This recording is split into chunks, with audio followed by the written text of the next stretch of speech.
you know, an understandable position to take here, but it still shows that the environment is moving. These flotillas began with the intention of breaking the blockade of Gaza, getting food and aid to the people there. But now they've become more of a general protest. Every day, Israel becomes more and more of a pariah state. Not that it matters, because obviously there is no real democratic process here, especially as it pertains to foreign policy. But it's important to take note of this. It's important to take note of this. This kind of stuff would never get this level of coverage, or I think that, say it like this. The New York Times Nicholas Kristof opinion editorial piece about the rapes that settlers and the Israeli occupying forces have done. That's not something that you would ever get from the New York Times. They are, I think, recognizing the environment shifting, and they're trying to get ahead of it. They're trying to maintain some semblance of credibility for what comes next, potentially. I see this as a turning point.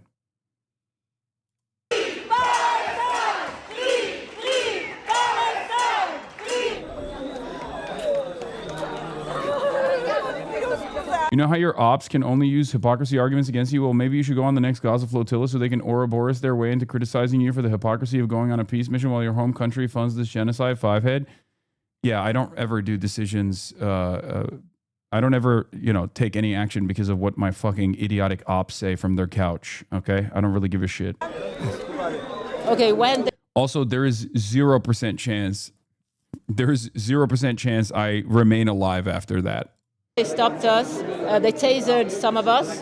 They took us on the... let me just fucking kill myself right now. Just so my... let me kill myself right now just so my ops can feel, you know, so my ops can give credit. On the fuck the ops. On the prison ship, and in the prison ship it's like a concentration camp, a floating concentration camp. You have barbed wire everywhere. There were containers where we had to sleep, and obviously we were zip tied.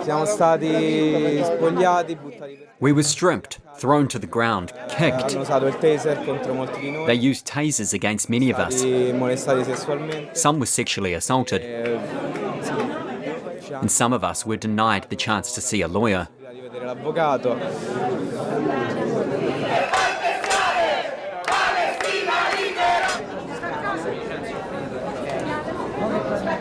Ci hanno tolto anche le scarpe, abbiamo camminato. They even took our shoes away. We walked barefoot on the wet ground. They soaked us and kept us wet in the cold. There was an escalation, and there were sexual abuses.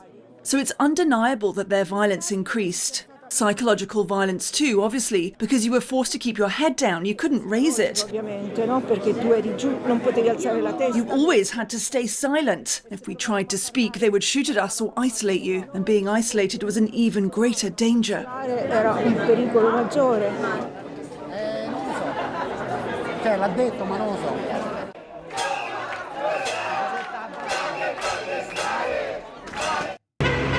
In Cuba, where oil from Venezuela... China warns U.S. to stop threatening Cuba after Raul Castro was indicted. I love that China, when it comes to Taiwan-related issues, is a motherfucking lion.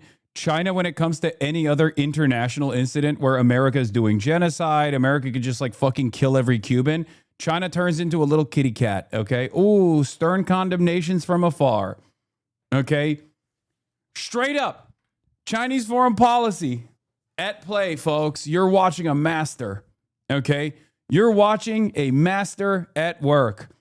Incredible. Immediately, finger wagging and condemnations coming out. Still more than the West is doing? Okay, guys, we're not matching up, China's impact around the globe versus the United States of America. That's not a real fucking conversation. It's silly. Yeah, okay. Yes, they are far better than the country doing the fucking death and destruction, of course. Is that even an argument? No. has dried up under US pressure. Electricity, fuel and medicine is running short, with another airline ceasing operations today. Yeah, I will say, comparing China to modern day Nazi Germany is ridiculous. It's a ridiculous conversation. That's not what we're doing at all, okay? Here's the thing. Here's what I will say, okay? This kind of ties back to the Tulsi Gabbard decision, the resignation. She got pushed out. This also, I think, ties back to Trump not going to his son's wedding and staying behind and staying close to DC. This could be the other thing that we're doing, because we're talking about like potentially going back into war with Iran. That's a tall order, right?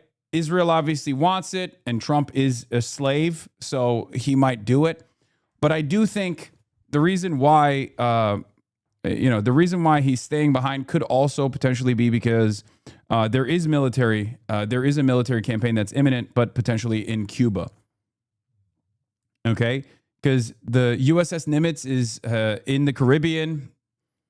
They've already created the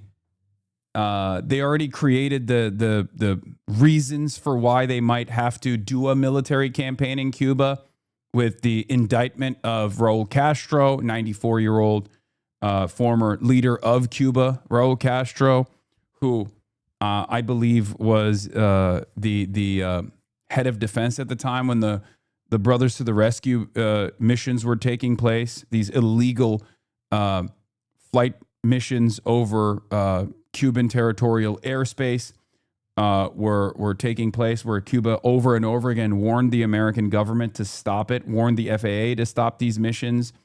And then inevitably, the Cuban military shot down 2 of those airplanes and killed, I think, 3 American citizens or 4 American citizens that were contracted by a CIA operative who was the head of the Brothers to the Rescue missions. Anyway, America might want to do a Venezuela here because they feel weak and like a weak bully. They might try to enforce their power, and they might try to do some quick, rapid, and albeit very violent military campaign in Cuba to chalk up like a quick W, what they perceive to be a quick W.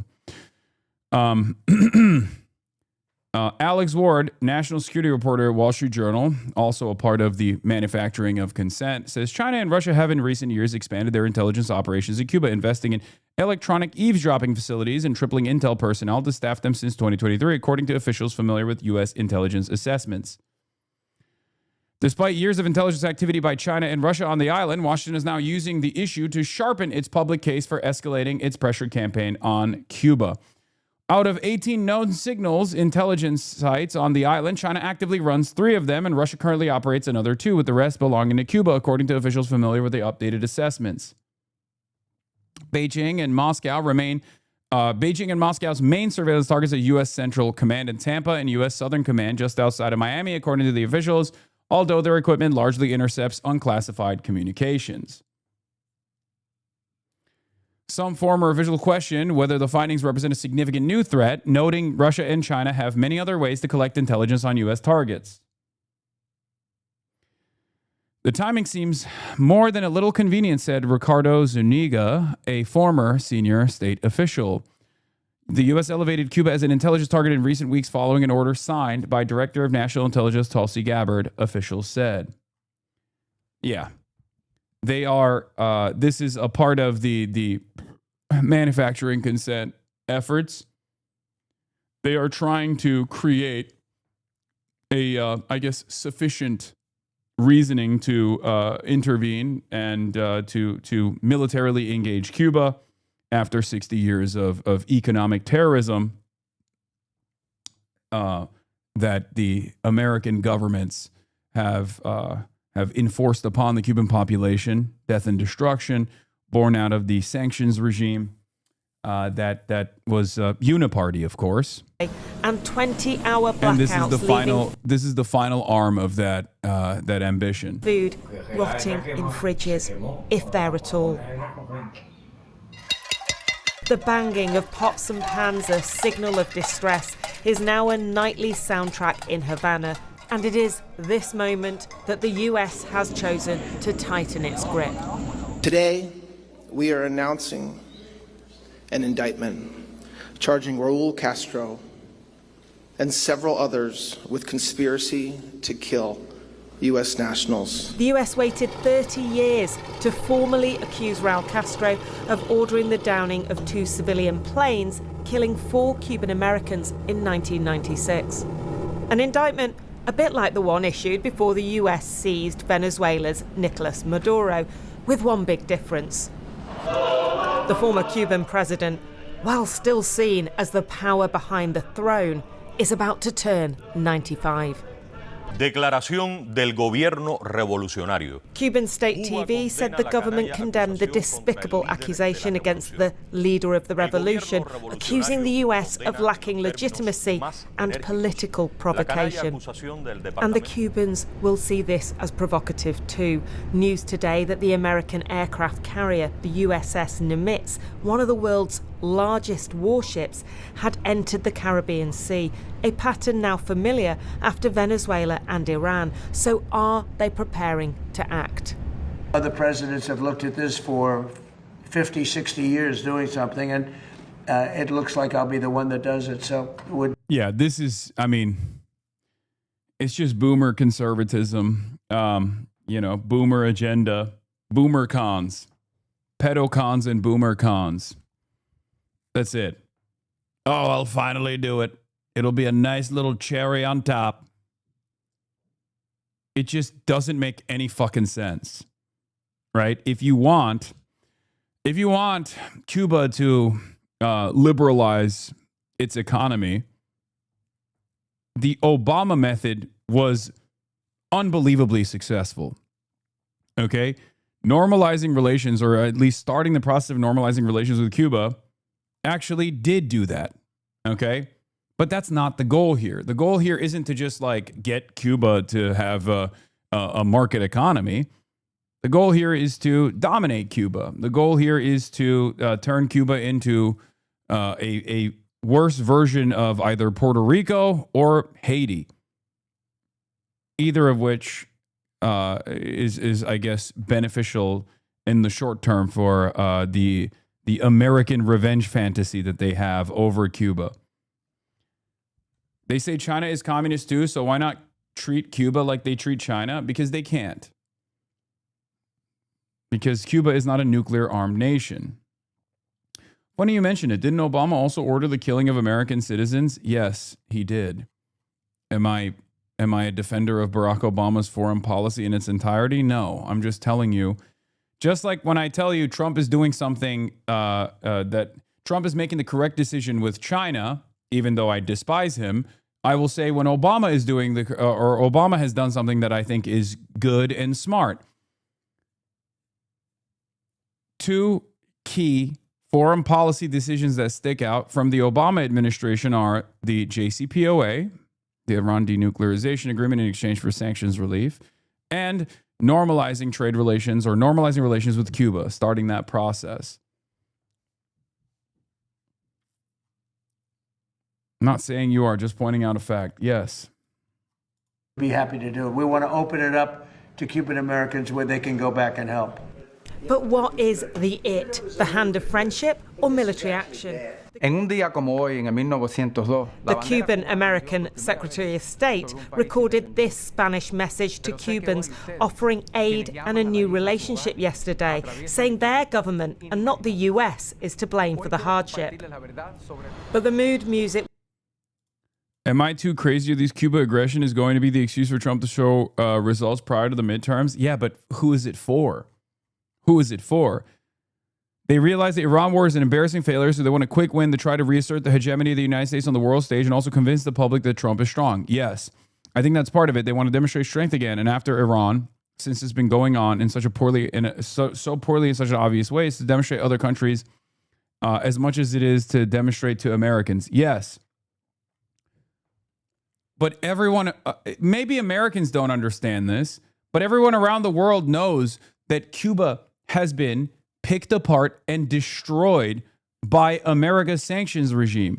Cuba doesn't have the same defensive capabilities or the productive forces to withstand any sort of American war, any sort of American military action. We've been starving this fucking island for 60 years pretty much, or at least trying to starve this island. And things have obviously taken a turn for the worse in the aftermath of the dissolution of the USSR.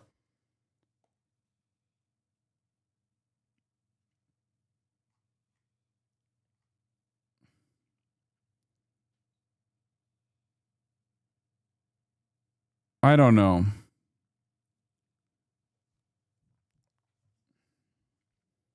Did you talk about their bullshit lie about Cuba having $18 billion? They conflated the numbers? Yes, I've covered it before. Was different when CIA Director John Ratcliffe visited the island nation last week with US intelligence leaked to Axios, claiming Cuba had acquired more than 300 military drones, a claim that has been met with skepticism. As tensions rose, China stepped into the fold, with a foreign ministry spokesman saying it opposed US pressure on Cuba. The US should stop wielding the stick of sanctions and judicial measures against Cuba and stop resorting to threats of force at every turn. Yeah, the drone claim is bullshit. I don't even know if they actually have 300 new drones or whatever, but they're a sovereign nation. Who gives a fuck if they do? I don't even believe that this is a real... Like, I just oppose every part of this argument, right? The idea that, like, Cuba is not allowed to purchase drones if they choose to do so is ridiculous, okay? The idea that this would be a threat to America is doubly ridiculous. What the fuck do you mean? It's a sovereign nation. If they see the need for military drones, for personal security reasons, for national sovereignty related reasons, they absolutely have a right to do that. The fuck are we talking about? And I haven't seen enough evidence to suggest that this is true to begin with, but even if it was, it still doesn't make any sense. Meanwhile, in Washington, D.C., Americans have really had their fill of Donald Trump's excursions. I don't know what the president's plans are, but the combination of his rhetoric and the positioning of U.S. forces and blockading of energy into Cuba, you know, if this was happening in the United States, we would consider it an act of war. I think we need to have liberty and freedom. I don't think it's going to take military action. I think the people of Cuba are going to rise. Yeah, to understand how deeply unserious this fucking dickhead is, he literally in the indictment announcement was complaining about how, you know, I've demanded his assassination and I've gone to Cuba to do propaganda for Cuba. Like that's how unserious these guys are. If like the crisis was imminent, if this was a serious threat, you wouldn't probably be talking about a fucking Twitch streamer, right? To like beef up the crimes of Cuba, you know?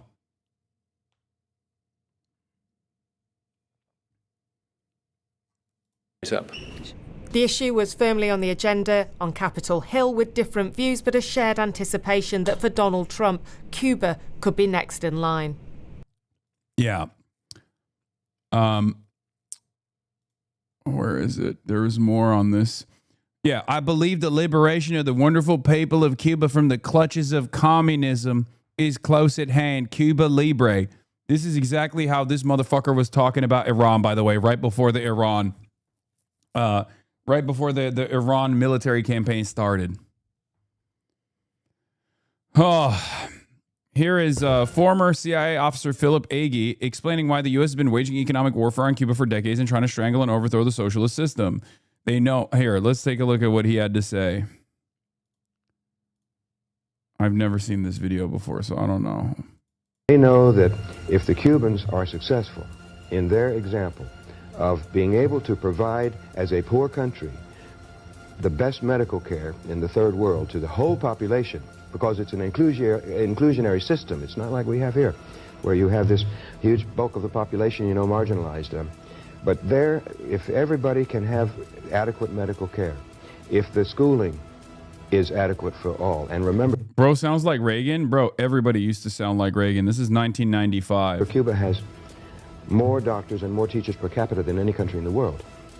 And they have succeeded in these areas, and it's all state supported, which means people don't have to put money out for the medical care. Of course, pay the cost indirectly as a whole society, but they don't have to pay the bill in the hospital and so forth.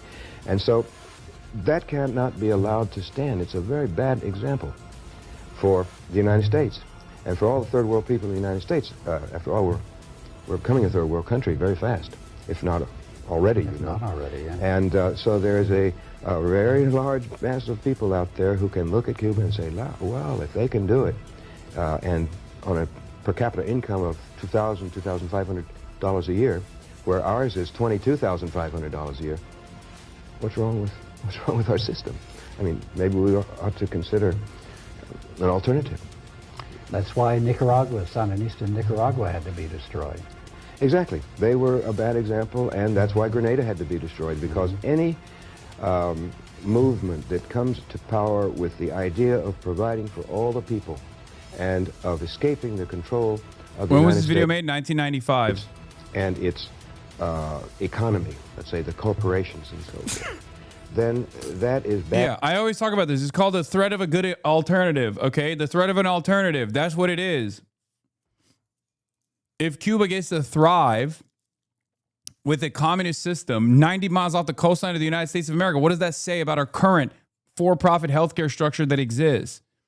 How can a country that is so poor have a complete government-sponsored, complete government-controlled, nationalized healthcare system where every single person can get their healthcare needs met?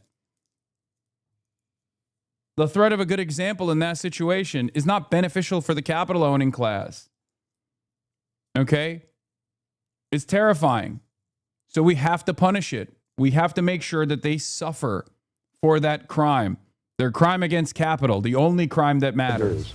Here in the United States in the upper circles of power and influence. It's part of it. That is why we wage this kind of ideological warfare. That's why the sanctions regime that we have implemented, the sanctions terrorism that we've implemented, has to be purposefully kept invisible. Donald Trump doesn't play by those rules. Donald Trump doesn't have the tact to actually maintain the invisibility of the sanctions process. And that's part of the reason why more people are paying attention to what's going on in Cuba now, especially in the aftermath of what we did to Gaza and how much we lied, how much Israel lied in the process. People are a lot more skeptical of American foreign policy decisions than ever before. The American population, by and large, doesn't give a shit about our cruelty overseas, right?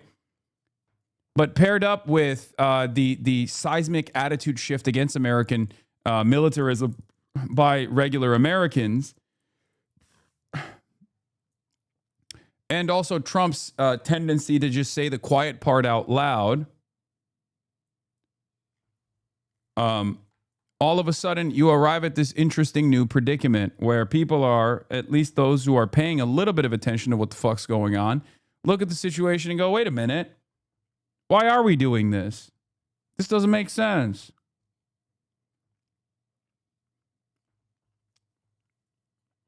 For 60 years, America's engineering around Cuba's demise, like economic sanctions terror, was deliberately kept invisible, you know? Also, they could say the reason why Cubans are suffering is because of their own personal decisions. The reason why Cuba is suffering is because of the Cuban communist government's decisions, because communism is a failure, right? Now Trump is like, nope, there's an oil blockade. If you send oil to Cuba, we will do something about it. We will intercept it with our Navy. We've surrounded the island. We will punish you if you send a drop of oil to Cuba. And with the one exception of a Russian oil tanker, no one else is willing to entertain that.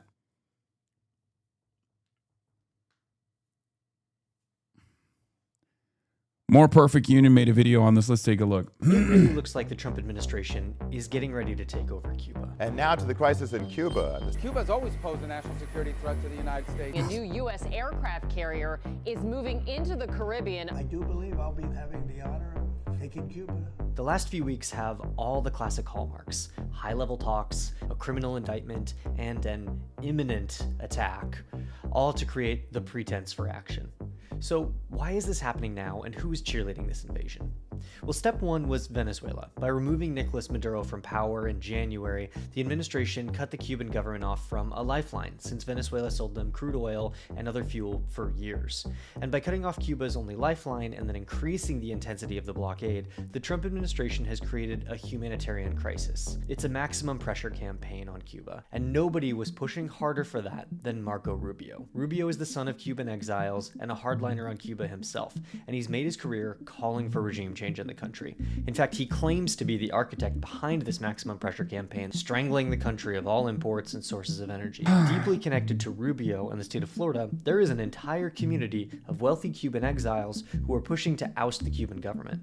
That includes the Fanjul brothers, sugar billionaires. The Fanjul family were the sugar kings of Cuba before the communist revolution. When the Cuban government seized their sugar plantations, they fled to the US and they rebuilt their sugar empire here. A new regime in Cuba could mean reclaiming their former hold on Cuban sugar, and they'll support any politician who helps them do it, Democrat or Republican. They backed Rubio for years, helping make his career with consistent donations, and now they've done the same for Trump.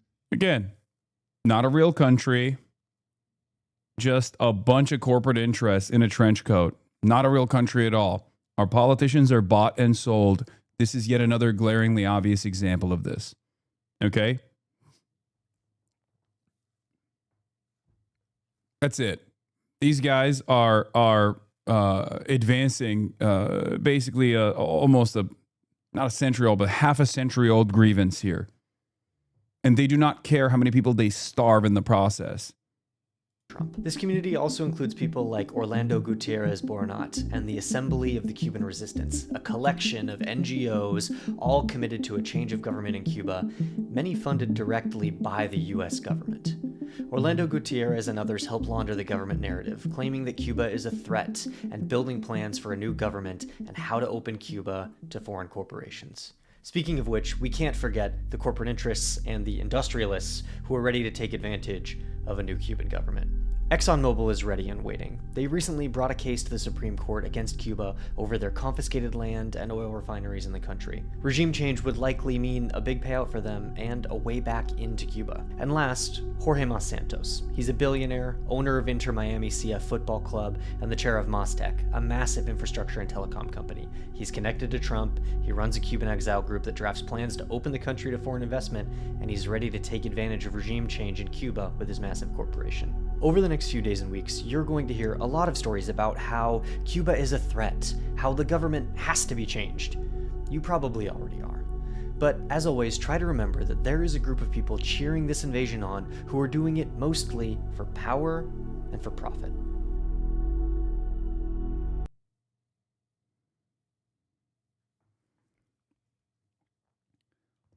How can you look at the situation and see hope? What can we do but sit and watch the U.S. take over Cuba?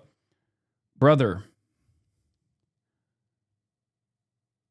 you have to try and do your very best, okay? You have to gum up the works. You have to protest. You have to work with politicians at times, even if you don't agree with them, across the board, and try to do your very best, okay? That's it.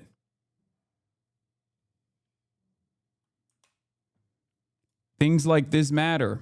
Broad awareness initiatives matter. A lot of people check out of the Cuba conversation every single time. What is this? Fox News mentioned you again. And the far right, you've got. Ugh, God. Pure anti-Semitism. Lawmakers condemn anti-Semitism in political campaigns. Oh, I fucking hate Gottheimer so much. What a piece of shit. Republican Congressman Byron Donalds of the great state of Florida, also running to be that state's next governor. Democrat Congressman Josh Gottheimer of my home state, great state of New Jersey. Good to see you both. Look, this is happening now at a time that's right before the midterms. I don't know if anybody saw this as an election issue. Byron, I'm going to hear from you first. What do you say?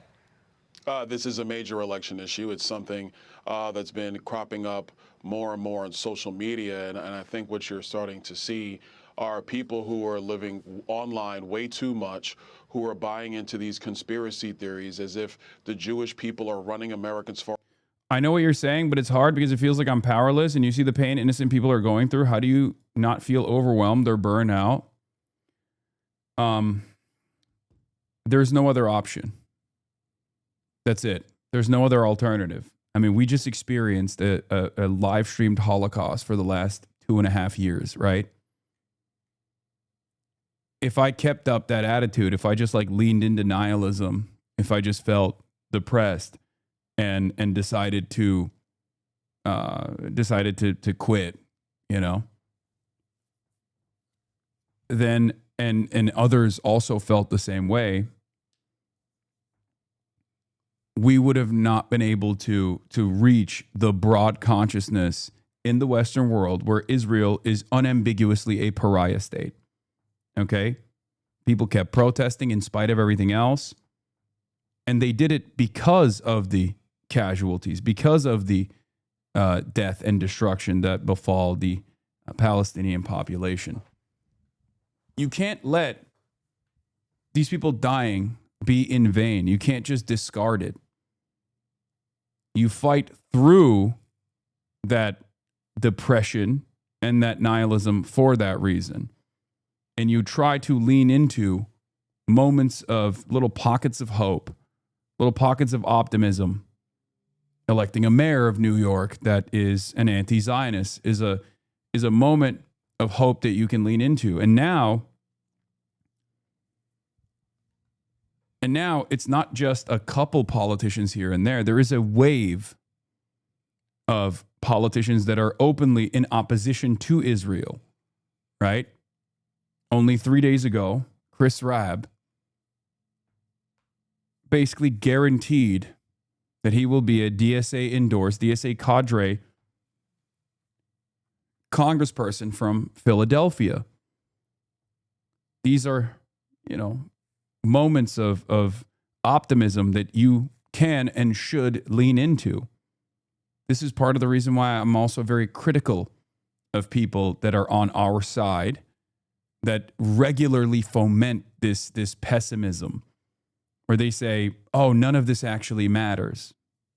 Okay, this is why I'm very frustrated with people who discourage those from doing more. You just have to block out the noise. You have to tune out the noise. And you have to remind yourself that you're doing this for other people.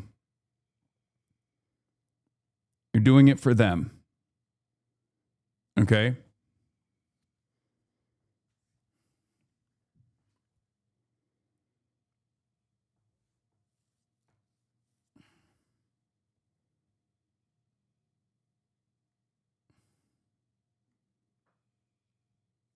That's it.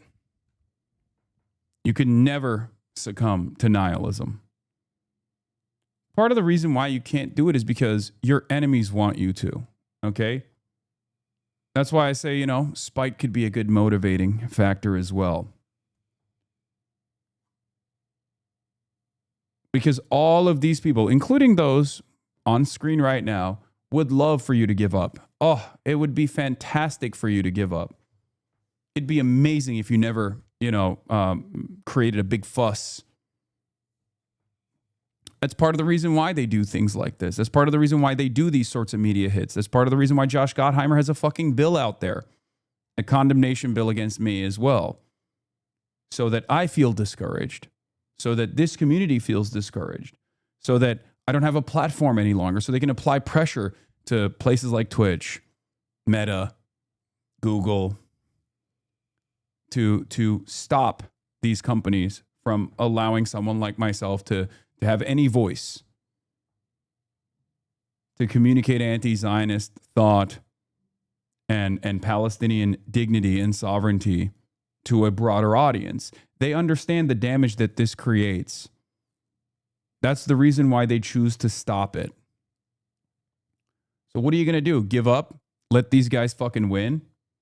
It's ridiculous.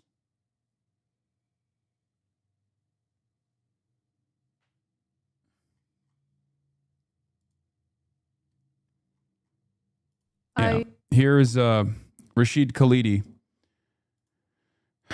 very important historian of Palestinian descent and an important historian of Palestine as well, talking about the dangers of purity politics and why meaningful political change requires broad coalitions, strategic alliances, and building power beyond politics' self-satisfaction. Khalidi says that if the goal is to stop arms sales, advance divestment, and shift policy, movements cannot remain trapped in a tiny, ineffective minority. Let's take a look. I would like to hear more about that because, especially within the Palestinian movement, there tends to be some divisions over what's going on in Palestine, Gaza, with Hamas, with armed resistance, and sort of people tend to always butt heads over like armed resistance versus non-armed resistance, especially when armed resistance has been such a... Can I say something about that? I'm perfectly happy to have people in Gaza or Nablus talk about it. What the hell business is it of ours in the United States? I mean, really, seriously, you want to support something, support it.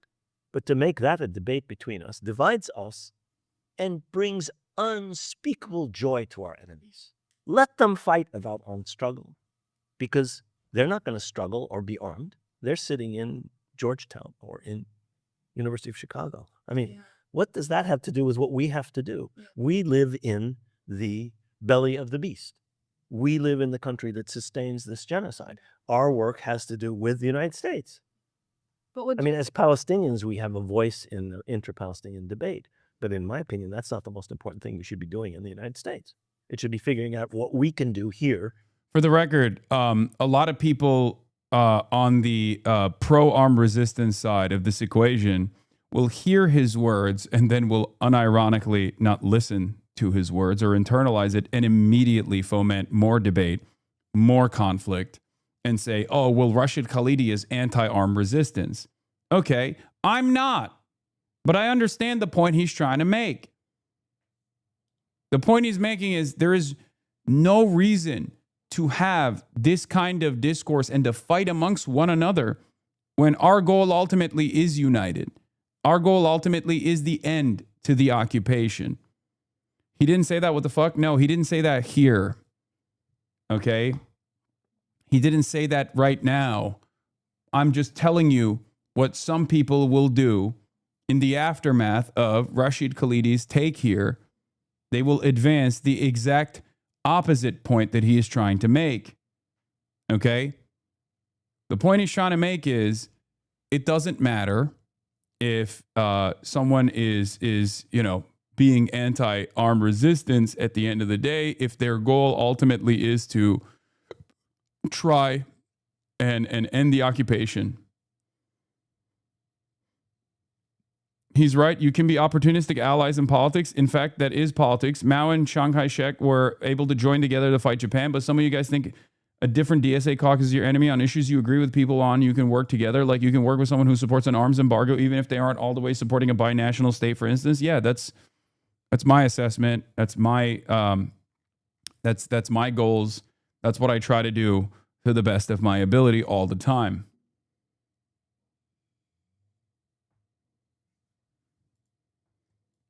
What is this? Not necessarily. You could be more charitable. I understand his point. I am being charitable. I'm literally defending him. What are you talking about? I get fighting doomerism, but using Zoran Mossadegh as an example might not be the best choice. It's better to point out actual resistance on the ground and their incredible bravery. Man, shut up. You don't understand the point I'm making, and you don't understand the point he's making either. The point I'm making is whatever fucking floats your boat. If you can, to the average American who has never even encountered the concept of why Palestinians resist or understand it, who actually still say, fuck Israel, but don't fully grasp why Palestinians resist, someone like Zoran Mamdani is actually an opportunity to be hopeful, okay? And there are plenty of people like that out there. The point you should ask yourself is like, is this actually, I mean, I make those jokes too about Zoran, obviously, but like, if you're advancing that as a sincere, if you're advancing that as a sincere critique, okay,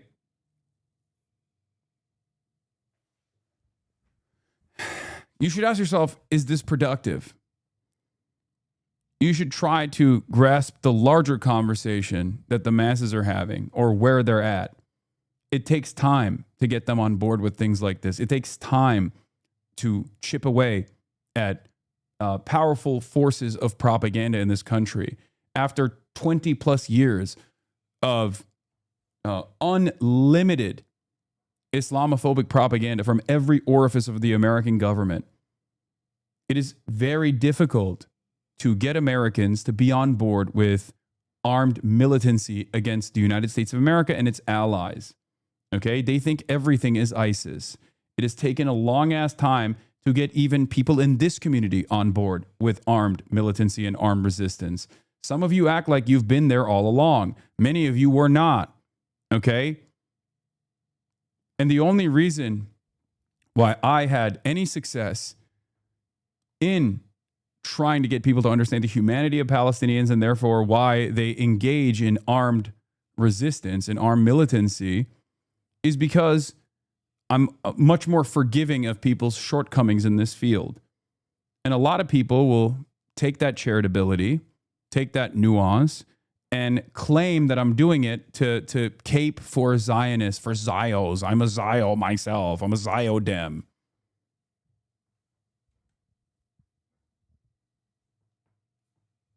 Take my conversations with Bernie Sanders, for example. One thing that I give credit to Bernie Sanders on always is the fact that regardless of his own personal opinion on this issue, and it's very clear that he's biased, very clear that he has a liberal Zionist framework that he operates off of, he doesn't stand in opposition to those who are anti-Zionist. As a matter of fact, he has propped up, defended, and also actively endorsed many people who are to the left of him on this issue. Okay? So he doesn't allow his own personal shortcomings to get in the way of building a broader, more successful movement. A more successful anti-Zionist movement. It's very extreme to compare the Chinese Civil War. I know, Lamau.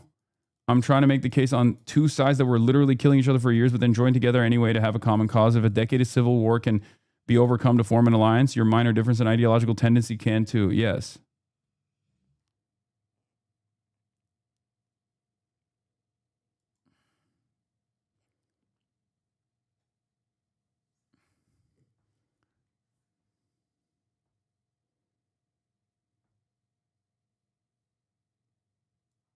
If resistance in and of itself is legitimate, not only is armed resistance legitimate also, but it's necessary. That said, let the armed resistance do their part, unarmed resistance do theirs. Exactly.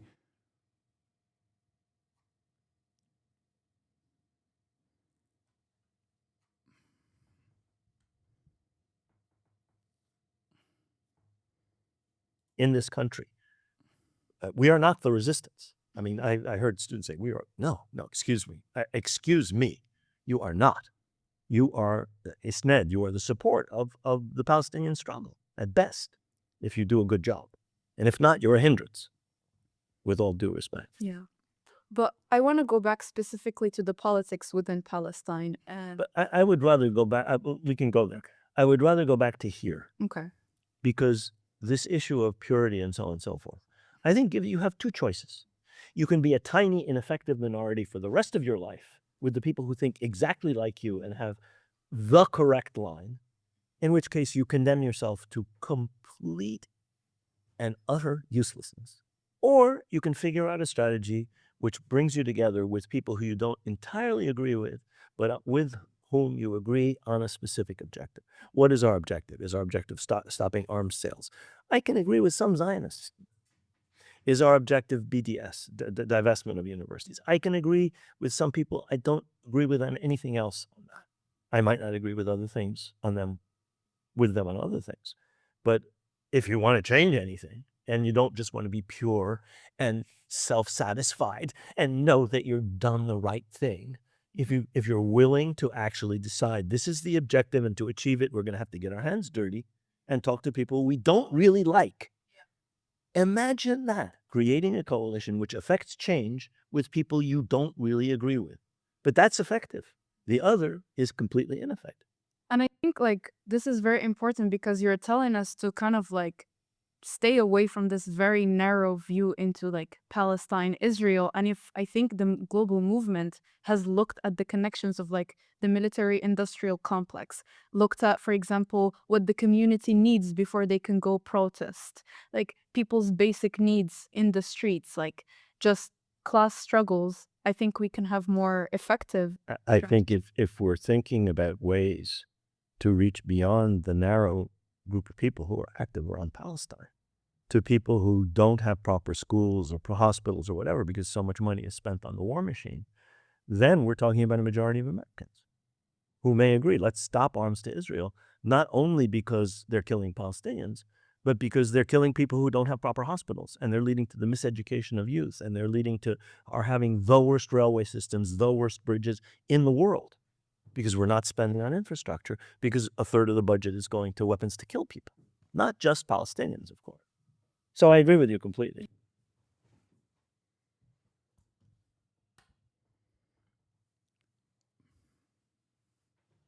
Who's this guy again? That's famous scholar, academic, Palestinian Rashid Khalidi,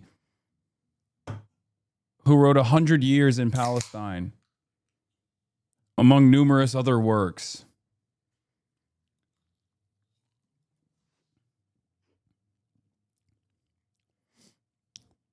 People usually drone on about purity politics tend to hold people who are actually on the ground resisting their extermination to standards no one in their situation can meet. So tired of the purity politics framing because it functionally is meant to demonize people in this country who are pushing to the left. There's a reason why we don't hear purity politics combo on the right. And I'm not talking about Twitter. If there's no moral ideological framework for accountability, then there are no goals that are achievable. Every movement that has ever achieved anything like liberation for its people has had moral and ideological framework that cannot be compromised, even if certain strategies differed. When that framework is compromised, everything crumbles. I agree with Khalidi in a general way. But as I say above, there's no movement without a moral and ideological framework. Then it's a free-for-all. And it allows people like Carlson, etc., to come in and navigate the narrative and thus the outcome. I think regardless of my own personal politics, my own personal moral framework, I'm willing to work with people who are at least closer to my worldview on this issue than the average is. And I grade on a curve, and I'm not, I don't hide that, right? I talk about it all the time. I grade politicians on a curve. I adjust who I work with or who I align with entirely dependent on what the rest of the body politic looks like. Okay? This is why, although I have my criticisms of AOC at times, or I have my criticisms of Bernie Sanders at times, I still understand that as long as they don't get in the way of other people to their left and actively do endorse them and use their massive platforms to prop them up, I don't have an issue. Or rather, I don't let the issues that I do have get in the way of building a broader movement. Okay? I mean, Adam Hamawi is a great example of this as well, of course. Alexandria Ocasio-Cortez endorsed Dr. Adam Hamawi, candidate for New Jersey 12. The New Jersey primary election is June 2nd. The right famously falls in behind their leaders, Lamau. If the people who support arms resistance supported people who were in charge of other forms of moves against Israel, there would be no conflict. I don't punch left at those people unless they are discrediting politicians who have goals to counter Israel directly, like removing weapons from Israel and removing U.S. attacks on international law will contain Israel and thereby aid the resistance. Exactly. Exactly.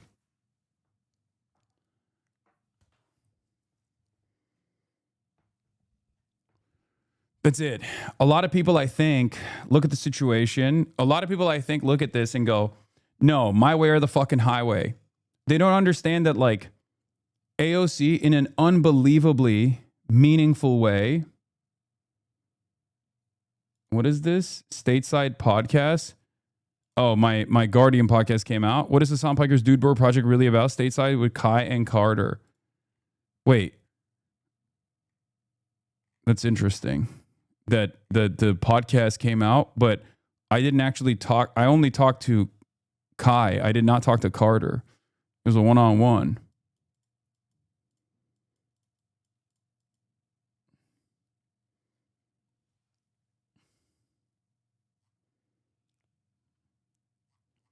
So here's the thing.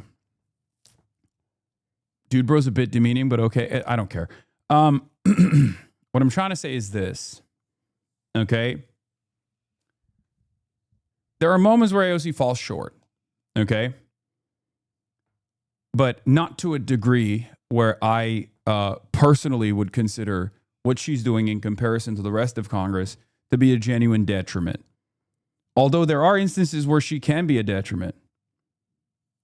Same with Zohran Mamdani, right?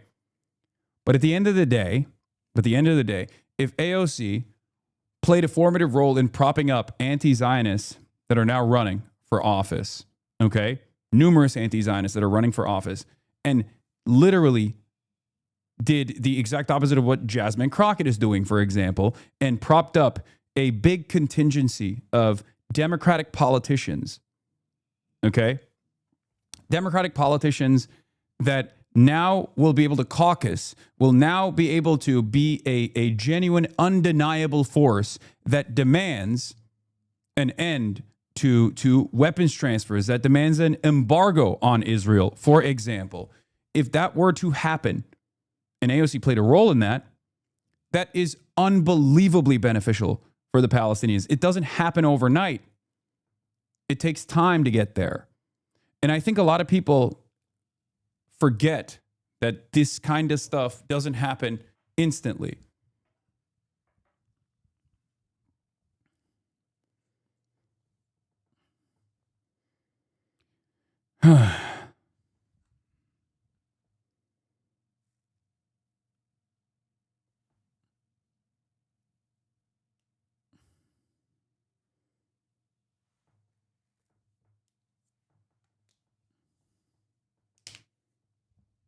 I think people see, in the most charitable interpretation, I think people see the carnage that's unfolding. They feel a moral culpability, and they feel a sense of responsibility in the violence that's unfolding. And they want immediate solutions. But unfortunately, in the real world, there is no real justice, and justice doesn't come instantly. It takes a very long time. They feel this sense of urgency, and they immediately want an instant moment of restitution. It doesn't happen. And when it doesn't happen, they succumb to despair.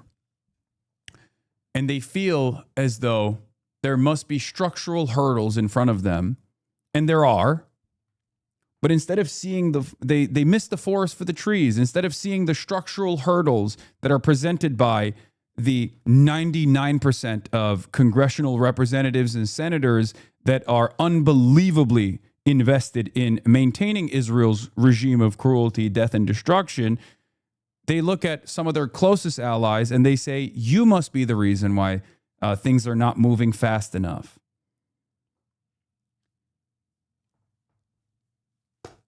I don't know why people operate this way. Or I try to get people to be a little bit more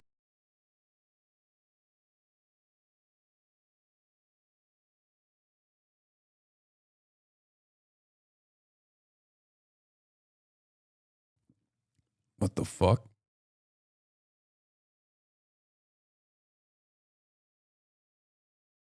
Okay, that was weird. That was odd. I don't know what just happened. Right, so tell me, was the anti-apartheid regime movement in South Africa as gradual as you claim? Yes. I don't know what it was. It was just a random blip. Okay, everybody calm down. Everybody cool it. It's fine. It was for a brief moment. I I must do my daily 10M Israel highs real quick.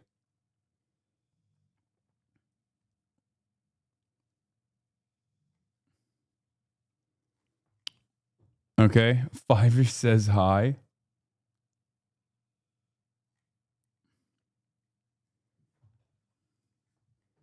Yeah.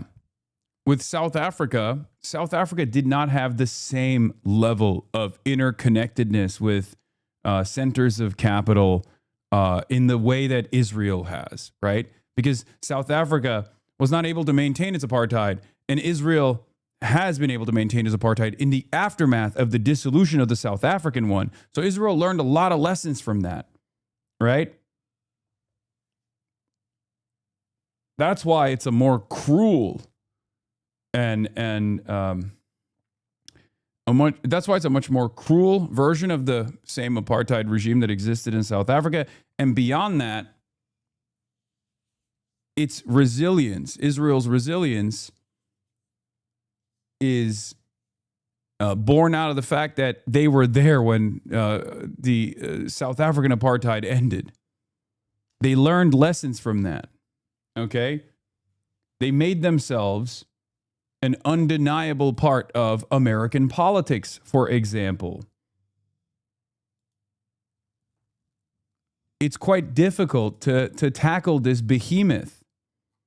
And yet, I would go so far as to say, in such a short period of time, in over 3 years, there has been tremendous seismic shifts in this country. And the only reason why I can say that is because I've experienced it for the past 10 years leading up to the last 3. But an open anti-Zionist for the past 13 years of my professional media career, and much longer than that, obviously. But the seismic shifts in attitude that we have seen are relatively new. They are so new that many in positions of power do not even recognize it. They don't even understand where people are right now. Part of that is because they've lived a life. They've lived a lifetime of being pro-Israel, that Israel was the third rail, the untouchable point of contention that no one can ever bring up. If they do, then they're inundated with a barrage of attack ads and called an anti-Semite, and then that's it. No one questions it.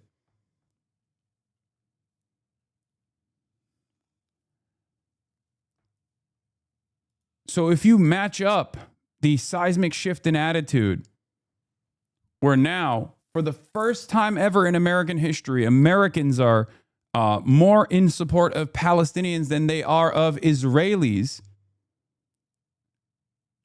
If you can't comprehend how that took place, then just learn go back in time and try to figure out exactly how this issue was communicated in broad daylight, in public discourse, even 3 years ago. National strategy. And we don't have anybody putting things forward except Palestinian civil society. I mean, it's essentially in the hands of private individuals and private groups to do the work that a Palestinian liberation movement should be doing and hasn't really done for decades, which is to speak convincingly with a clear voice to global public opinion. The Zionists didn't take over and win simply because they had the support of great powers. They didn't simply win because they had more guns, and they didn't simply win because they had financial support. They won largely because they understood the importance of speaking to global publics. And unfortunately, Palestinian leaderships, benighted Palestinian leaderships from the 20s and the 30s right up through the current lot of people who should be turfed out, have never really understood the importance of it. I mean, what have you heard that a Palestinian ambassador has said? Well, there are 2 of them who've spoken that I've seen in the last several weeks. In London and Salah Abdel Haider in Vienna, I think. So, I mean, I'm not blaming the individual diplomats. I'm blaming the fact that you do not have this unified national movement with a clear strategy and a clear voice speaking. Where do you think it might come from now, this national movement? Well, I don't know. I mean, I'm going to take refuge in the dodge that I always employ, which is the job description of a historian doesn't include predicting the future. I don't know where it should come from. I don't know where it would come from. These things are always unexpected. I don't think anybody expected the rise of the resistance in the late 1950s and early 1960s to come as it did, from where it did, in the way it did. I don't think I know nobody expected the first Intifada. My guess is people didn't expect the second. And so, I mean, I don't know where it will come from. As I said, I was speaking yesterday and the day before. I think that there's a reservoir of talent in the Palestinian diaspora. And there's an enormous reservoir of talent in Palestinians inside Israel, of people who are savvy about what has to be said and the audiences that have to be addressed. I honestly don't think you can expect for this aspect of it. I'm not talking about a unified national movement. I'm talking about expression of a clear strategy, putting forward a clear strategy once we have one. I don't think you can expect people in Gaza or the West Bank whose only experience of the Israelis is brutal soldiers at checkpoints, or they're bombing you, or they're blowing up your house. I mean, how do those people speak to Israelis and Americans, people who've never been outside of Gaza, or people who can only travel with the greatest difficulty from the West Bank? It has to be either people inside Israel who have freedom to move and who know Israel better than anybody. Any Palestinians know Israel, and who have a sense of the Western world, or those Palestinians, the huge number of Palestinians in the Palestinian diaspora, especially in the West and Latin America. They're very active.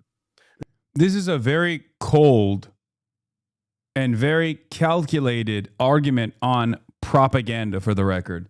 And I suspect that this will be very frustrating for a lot of people that hear this and go, how dare you say this? You know, how dare you say such a thing? This is, you know, you're disparaging. You're saying that the capabilities of Palestinians living in Gaza and the West Bank are worse or something. I don't know. But I don't think that's what he's saying. I think he's talking about who has the capacity, because of their lived experience in generating propaganda, like communicating the plight of the Palestinians to people who don't think about the humanity of Palestinians at all. And no, when I say propaganda, I mean it as a neutral term. I'm not using the term Americans understand, which is like misinformation. That's not what I'm saying at all. They are active, and in fact, if you look at where the greatest progress has been made and where the activism has been the most effective, it's actually those zones. It's not inside the Arab world, where the kind of repression that operates on Arab publics is operating even more severely on Palestinians who live in those countries. We have people tortured to death in Jordan for activism, Palestinian Jordanians. Yeah, people have been arrested over the people in Egypt are in jail for Egyptians for protest. Even in Morocco, it's one of the biggest leaders of the BDS movement was found one day in his apartment in a coma, beaten, and the Moroccan authorities have not opened an investigation. Nor will they. No. So I don't think you can count on people who live under that kind of repression, or who live physically under occupation in the West Bank and the Gaza Strip, on this aspect of it, to take the lead. And that strategy, everybody has to be involved. And as somebody said in the conference that the Institute for Palestine Studies had yesterday, the best way to engage this is democratically. I mean, you need to have elections. You need to have people putting forward a program for Palestine and seeing how people... I also want people to understand that, like, it doesn't stop at a certain point. Like, you don't just, like, you don't stop at liberal Zionism, for example, right? If that's even what... he's advocating for, which I don't think he is, right? Because he brings up like BDS and certain red lines that liberal Zionists immediately will say is fucking, you know, anti-Semitic and shit like that. I think I have a fairly decent understanding of, you know, broader Western consciousness on this issue. And I am constantly and habitually and deliberately pushing the permission structure in pushing the permission structure to the best of my ability, where I'm forgiving of people's shortcomings or moments of anger, of course, obviously. Like, I totally understand where it's coming from. But I also understand, like, what lines not to cross. Okay? This is why Zionist groups get very frustrated with someone like myself when I choose my words very carefully and say things that most people would never be caught dead saying if they ever think that they can have a moment in a moment of the spotlight of mainstream media, or a moment where they can talk about these sorts of issues convincingly in front of a charitable, large, liberal audience, and get them to question things that they had never questioned before. Okay? One example I use all the time is, of course, the Hamas is 1,000 times better than Israel.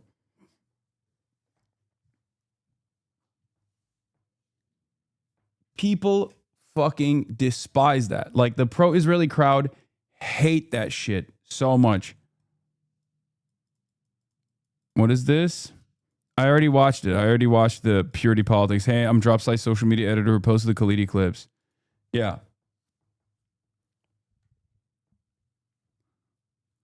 The Hamas is 1,000 times better than Israel conversation is one that really frustrates a lot of Zionists.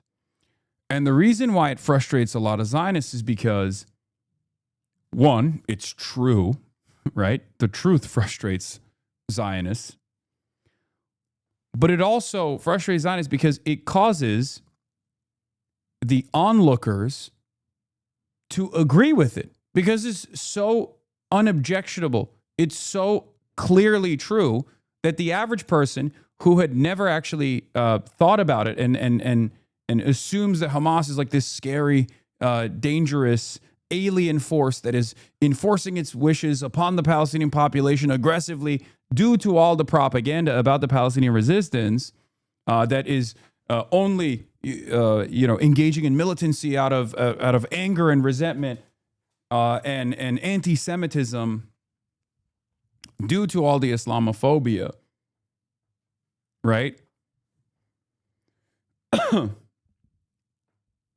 It causes people to immediately understand when they hear that for the first time ever. They go, wait a minute.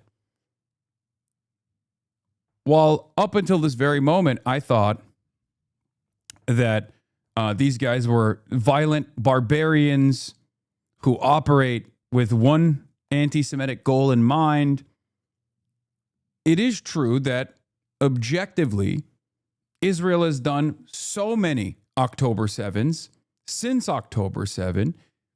And as long as you also go on this journey of understanding how Hamas was formed in the process, as long as you ask that question, wait a minute, he said that, I kind of agree with him. So what has Israel done before October 7 that might have led to October 7? All of a sudden, you have a bunch of liberals who previously had never questioned the narrative that Hamas, Hezbollah, and all forms of militancy against Israel and the United States of America in the region are just operating out of this weird, unadulterated hatred, right? The people that say loser terrorist supporter like this guy, those people start second guessing their priors. Okay?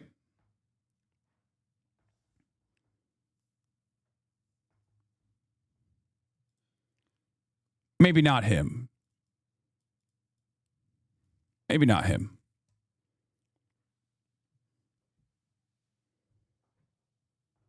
Because I think he might be a supporter of the real terrorists in this conversation, the state of Israel. He might be confusing me with someone who supports the terrorist state of Israel. I do not.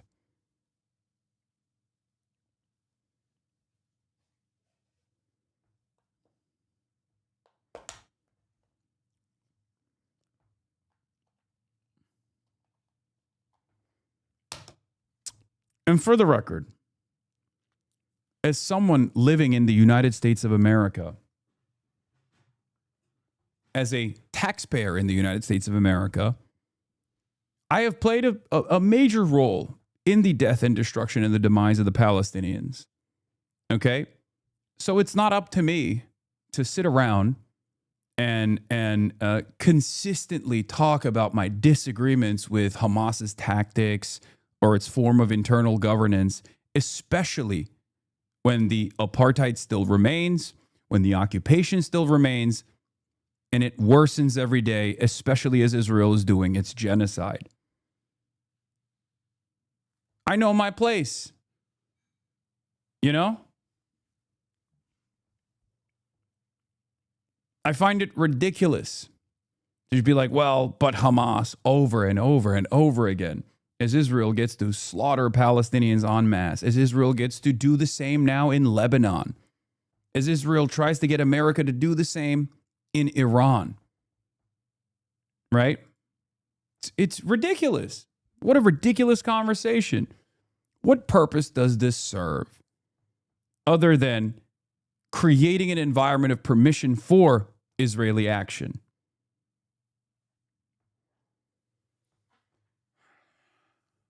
That's it.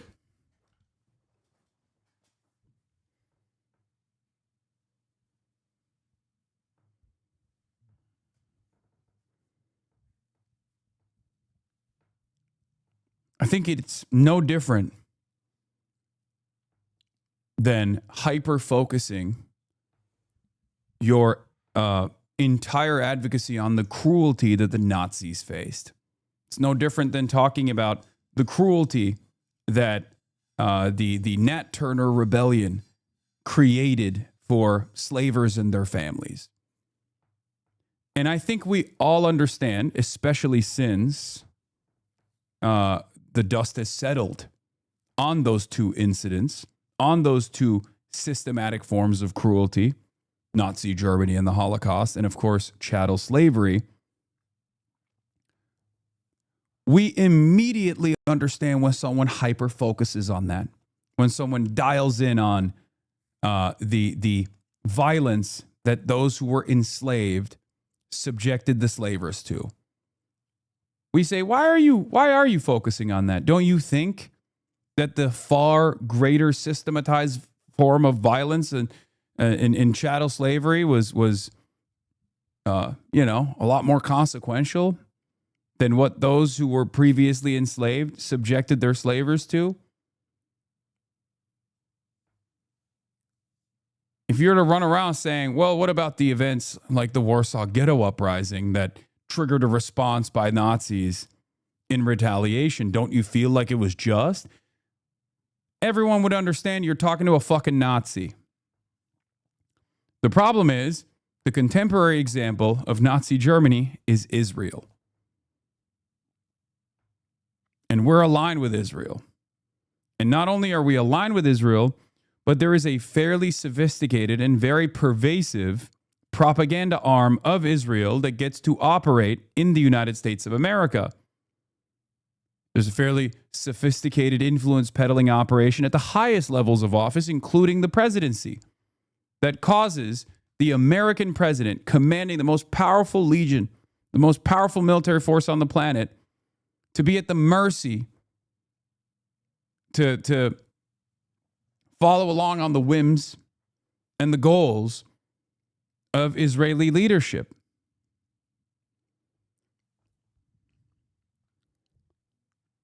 That's it.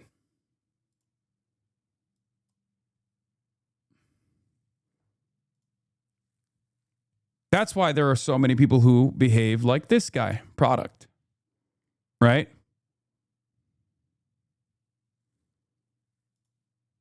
Says the grift-maxing Fuentes cosplayer, sit the fuck down, loser. Canada is cooked. There should have been a hard cap on abbreviations, to be honest. When you get to the point of just having sentence-long abbreviations for inclusion groups, I think the plot has been spectacularly lost.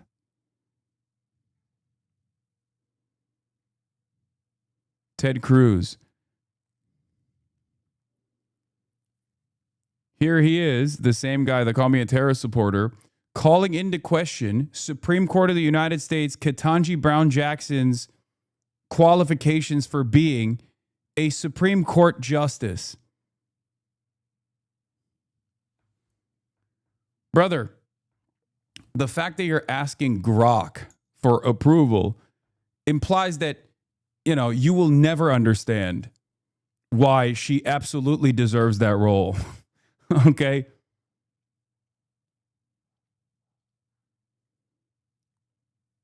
It's hilarious. Lobotomy recipient. Many such cases.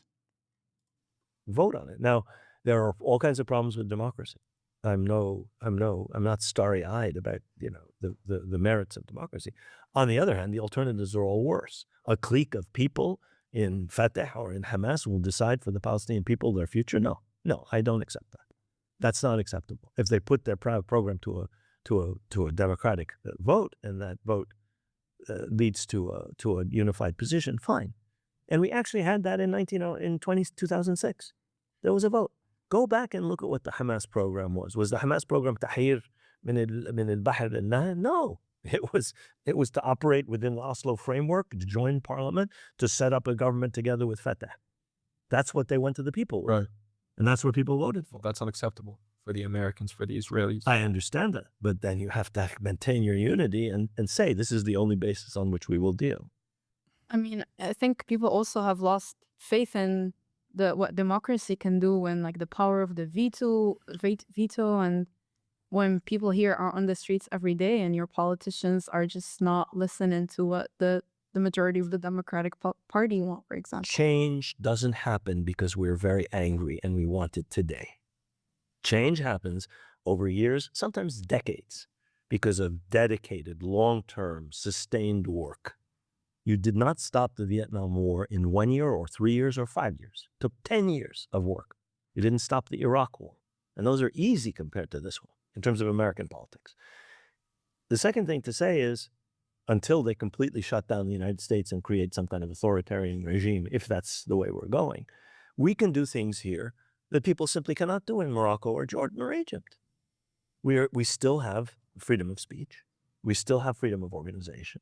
I mean, they may try and shut this down. I'm not saying it's inviolable, but it will no longer at that point be a democracy. It will be in sort of Neverland of Hungary, which is nominally a democracy, but is not a democracy for many purposes. My point is that democracy is terrible, a terrible system. But I hate to quote Winston Churchill, but it's the least bad of them all. And you do have the capability of doing things that you do not have in authoritarian regimes. So it will take a long time. Incrementalism. I mean, incrementalism also serves a purpose. It's not the end all be all. But everyone plays a role is what I'm saying.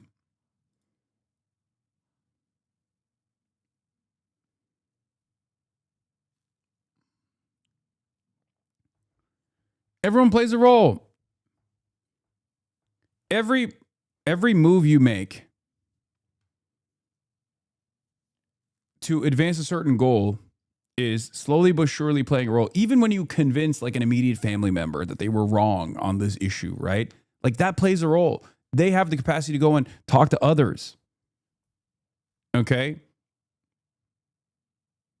This is important. It's important to understand. That's why I don't like cast aside anybody. I don't even fucking cast aside Marjorie Taylor Greene in general. I just have issues with, considering her a movement leader or immediately assuming that she is an ally across the board in this fight. Like I'm sorry, but I've seen too much of what she's done in the past to automatically assume that she is going to be a loyal ally in this cause. I'm not going to disparage everything that she's doing. It's great. Glad that she sees the violence and recognizes the humanity, right? But just as I don't expect Tucker Carlson or Marjorie Taylor Greene to start defending the Palestinian resistance, for example, I have the same exact set of expectations from others as well. Others who don't have this, former track record. Because what I find frustrating when people make this calculation between Tucker Carlson and AOC or Marjorie Taylor Greene and AOC is that they get mad at Zoran and AOC, understandably, as do I, and criticize Zoran and AOC when they don't. Okay. People get frustrated with Zoran or AOC or those who are ideologically closer to us when they don't actually, in any way, shape, or form, offer any defense of the Palestinian militancy or resistance broadly, even conceptually, right? But they don't have that same expectation from Tucker Carlson or Marjorie Taylor Greene. I don't understand that. And then they even take it one step further and attack someone like myself, who does actually defend the Palestinian resistance. You know? It's so strange to me. Like, I cannot, maybe it's my autism, but I cannot comprehend where the boundaries are. I just don't, when I see this like inconsistent framework that a lot of people operate off of, where it is objectively vibes based, I find it odd. I find it very strange.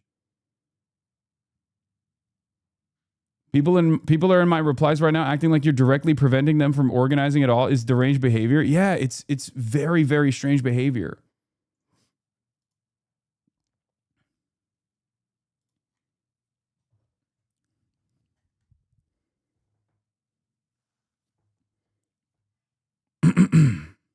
This has just dominated the stream for the last few months. It's hard to keep watching. Come on, man. What is?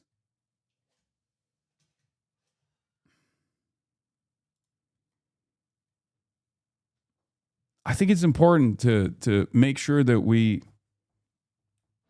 coalesce around one another and cooperate with one another. You know? It's important. We don't have the numbers. We don't have the opportunity to just like cast one another aside. Shoykat Chakrabarti says, honored to earn Ilhan Omar's endorsement. I first met her at a time when Trump was attacking her personally on a daily basis, and even then, I never saw her flinch once. Representative Omar is fearless. She has the determination and resolve to fight for what's right against the greatest odds. And she has taken huge personal risk in doing so. Representative Omar's politics of moral clarity have changed the political reality in Washington, and she is one of the strongest pro-peace and anti-war voices in Congress. She is the model for what we need from our Congress people today, and I look forward to working with her. Here, I'll give you another inconsistency. There are those I have seen that will disparage AOC, and will say, like, you know, she's not serious, but then also, and love Rashida Tlaib, right? But then they also fucking hate Shoykat and will find in their minds, because they hate Shoykat, they don't trust Shoykat. And in their minds, they make this calculation where they're like, well, Rashida Tlaib and maybe Ilhan Omar are doing this endorsement because maybe Shoykat's giving them money, right? They need money. And Shoykat's probably giving them money. They don't think that there is like, you know, they don't see the inconsistency here.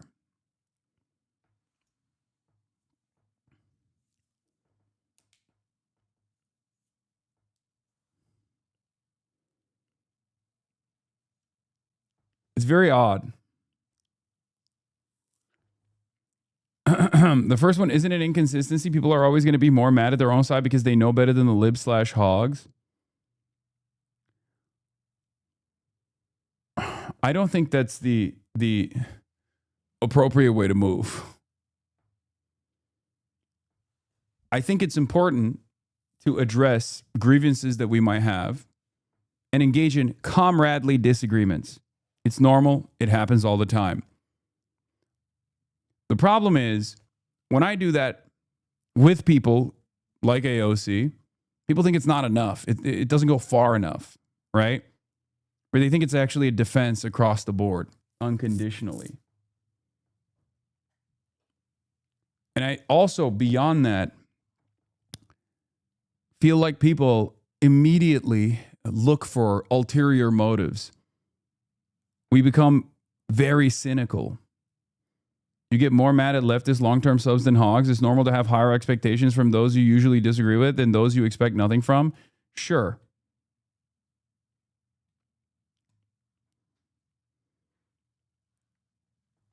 Part of that is because long-term subs have been in here long enough to not be so uncharitable, you know? That's what it is. It's the disappointment. It's like, you've been in here. You've given me money for months and months and months. So when you turn around on a dime and just be like, "Oh, I've been in here for a decade almost, but honestly, fuck you. You're a real piece of shit. You've betrayed this cause." I find that ridiculous, you know? To change. I mean, I see that as someone who's fallen by the wayside, someone who has unfortunately fallen victim to algorithm boosted divisiveness. The forces of inertia in the United States in terms of policy on Israel are huge and powerful. It's not just the Zionist lobby, and it's The trouble is, you'll be charitable to them, but not Green Party candidates or people like Jill Stein. Yeah. True. I think there's a good reason for it, and I've described it over and over again.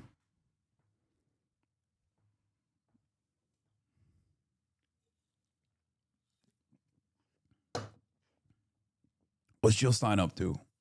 What's she been doing? It's not just Christian evangelicals who are powerful groups with money and votes and representation in the Republican Party and Where's the she at? Democratic Party. It's the military-industrial complex. It's the foreign policy establishment. They are all utterly biased in favor of Israel. I mean, you look at the foreign policy establishment from one end to the other. Everybody who's been a diplomat, everybody who's been involved in the Defense Department, the whole of and all of these so-called think tanks. I put the word "think" in scare quotes, and there's not much thinking. There's Like, for the record, I've always been much more sympathetic to PSL than the Green Party in America. I like the Green Party in the UK, right? You know, I've talked about the reasons as to why. I feel like there are opportunists out there, There's you know? lemming-like thinking. They all jump off the same cliff at the same time in the same direction with the same idiotic ideas. Yeah. Those people are dead set against. And then you have biomedical, you have high tech. They're all plugged into Israel. Those are powerful forces in our society. The billionaire. Your charitability candidates is proportional to their odds of taking power. When a populist left Green Party, a third party, has gained prominence, you've supported it. The U.S. Greens are a joke, so you treat them that way. It's not personal. Yeah. If the American Green Party had any sort of sincere viability, then it would be a dramatically different calculation. Like here, I was talking to someone else about the Maureen Galindo conversation as well. And I know people get really frustrated when I bring this up, because it's like utterly irrelevant in the grand scheme of things. And it's so funny how much time it's taken in this conversation, how much bandwidth it's taken here. But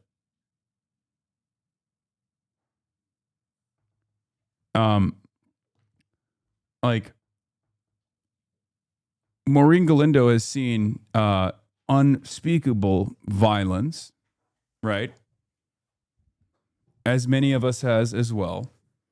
But as an unknown entity that is a loose cannon that very clearly doesn't have the same fundamentals that, like, you know, Chris Rabb has, you know, decades of advocacy, decades of work that I can point to.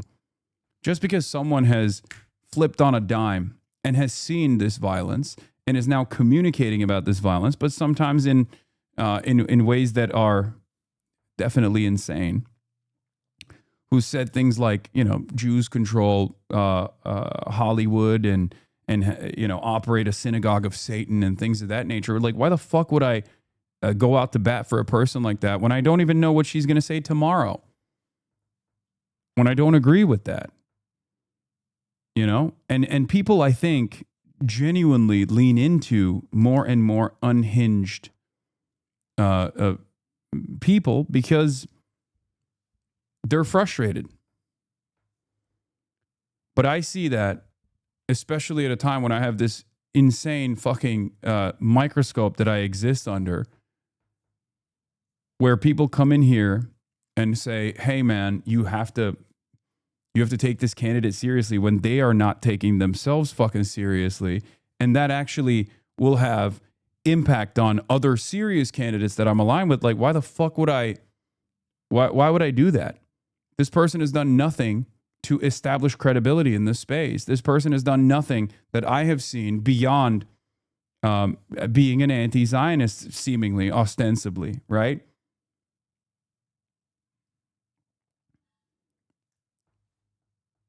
It doesn't make any sense.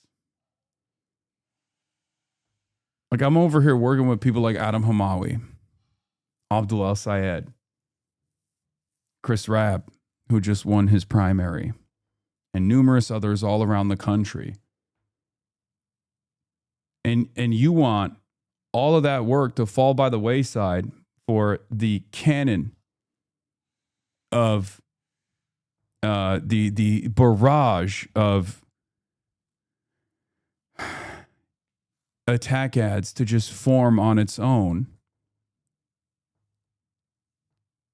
for me to step on a fucking landmine of someone who I don't agree with overall, who is an entity that I'm unfamiliar with altogether, in a fucking race where there's no guarantee that she's going to win regardless.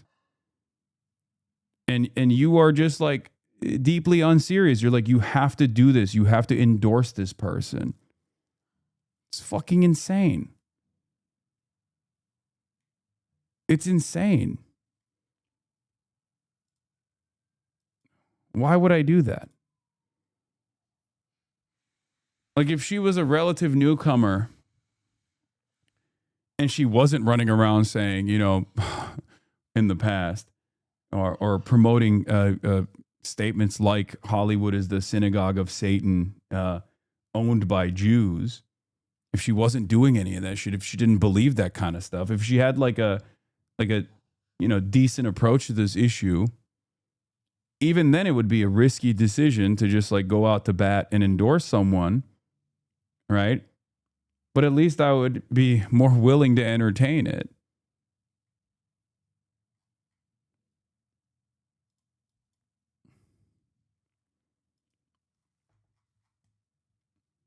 I'm going to say it. These people are stupid and lack discernment. They want you to act towards politics in the way they do, the seat of their pants, and react to whatever gets offered up on their For You page. A little bit.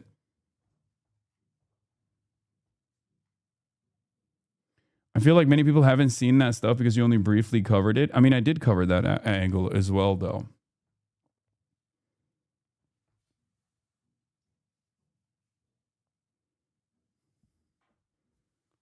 I think I have a fairly nuanced approach to this issue as well, because I don't think it's the appropriate thing to like endorse her opponent too. Look, the people of San Antonio will make their fucking decision, you know? But I'm not going to fucking go out of my way. It's very dumb. Yeah, it's a monitor from afar type situation.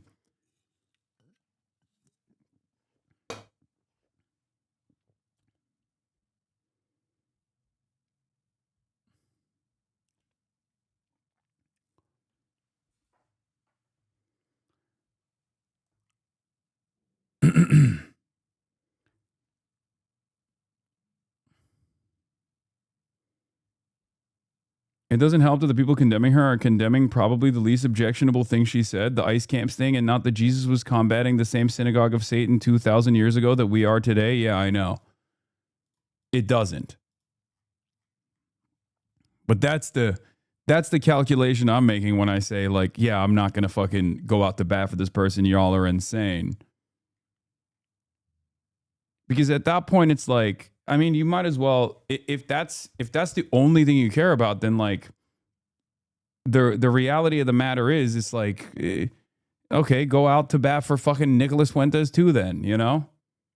He's anti-Israel too, ostensibly. Dan Bilzerian is too. Even if Maureen Galindo's like fundamentals are not, firmly established in the ideological commitment to fascism in the same way that Nicholas Fuentes' ideology is. But like some people do unironically slip into the Groyperism of it all. They become fans of Candace Owens, for example. And make no mistake, in that conversation, Maureen Galindo's worldview, while still baked with half-cock theories and unvarnished anti-Semitism, like, is considered to be objectionable in comparison to the worldview of a objectively Zionist, DMFI-endorsed cop who wants to fund ICE. Okay?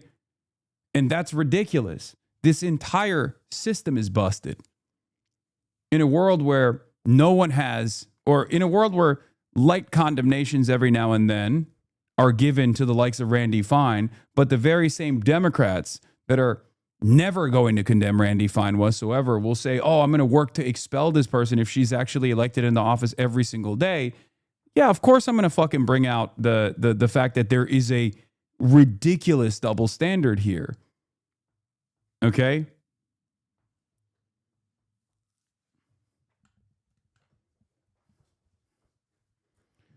I've never seen any other streamer get held hostage being asked to prove their loyalty over and over like you do. Then people say you are audience captured. No wonder normies are weirded out by leftist politics. Yeah. But I do try to use this as a opportunity to fucking, educate people on the broader problem. Those powerful sectors of the economy and those important voting blocks, which have money and no one is asking you so to on. go out and bat for her. Is it too much for you to criticize AOC endorsing a cop? Wait, what? Dude, what the fuck are you talking about? I did do that already. And I literally just did that again. I reiterated that point. I have done that. The fuck?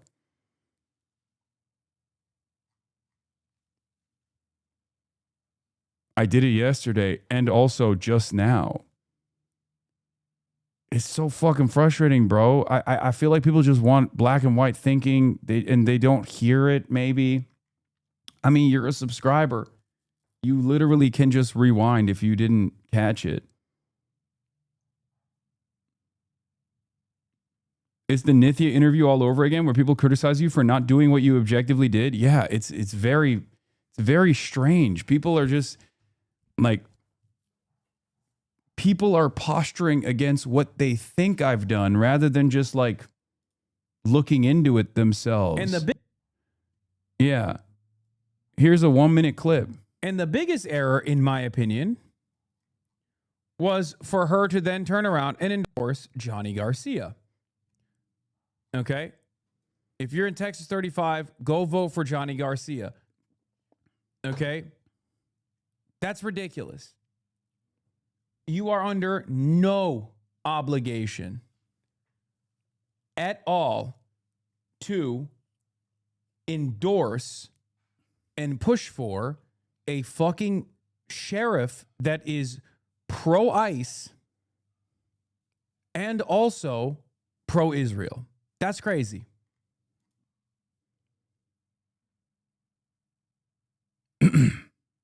Does that clarify my position? I mean, that's from yesterday.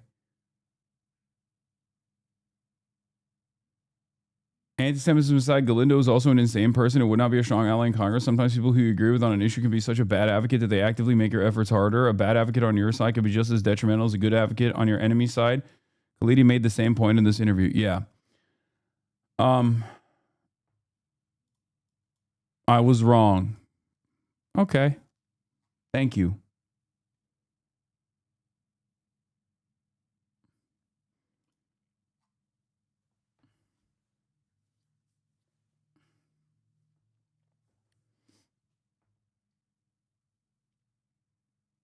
Uncle Jenk Uber got quotes in the Atlantic. 2 features for the American left. The dust up over, it's Arash Azizi. I don't want to even fucking give this the time of day. Get out of here.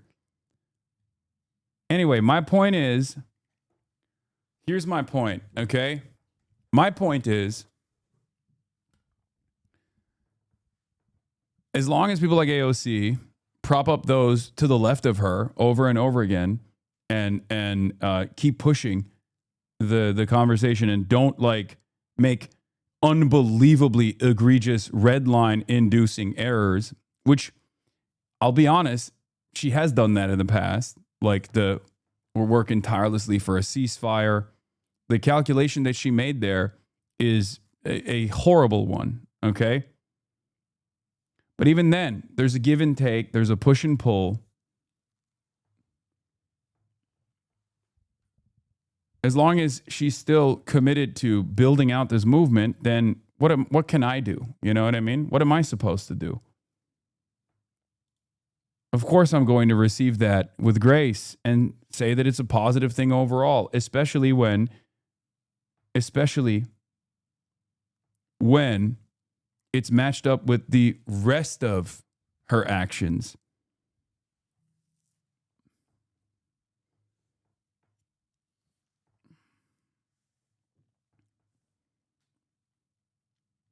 AOC support seems to be a normative position in her faction. Yeah, I don't care about this faction and the normative position in this faction.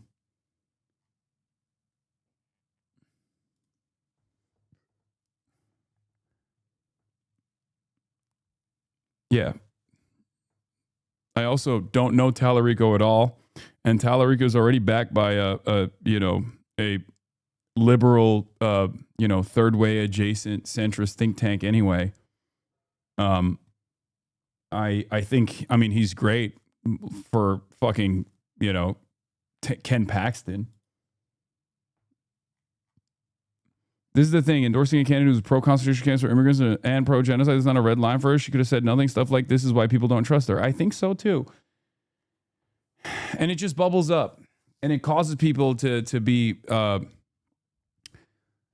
look, it's the same thing with Shoykot. People see what they see. They see Shoykot's actions locally, and they just laser in on that, and that causes them to mistrust Shoykot. So anything else he's ever done leading up to his candidacy is irrelevant, right? Justice Democrats, irrelevant. Green New Deal, irrelevant. Working with Bernie and AOC all the way back in 2015, 2016, irrelevant. What's relevant is the decisions that he made and the money that he gave to Daniel Lurie. And I understand why people are frustrated by that. I understand why people are skeptical of that. And I try to show you the bigger picture, okay? The problem is most people just, they lack the nuance. They just don't.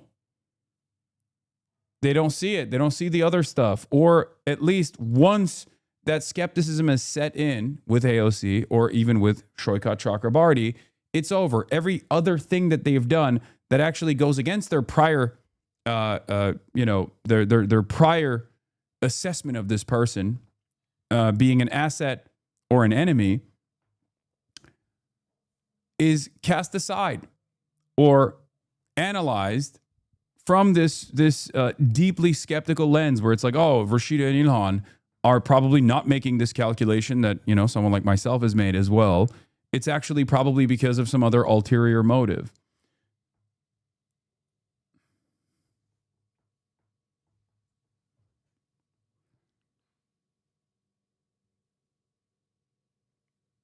Foreign policy running the United States of America overall. It's just simply not true. Donald Trump is the commander-in-chief.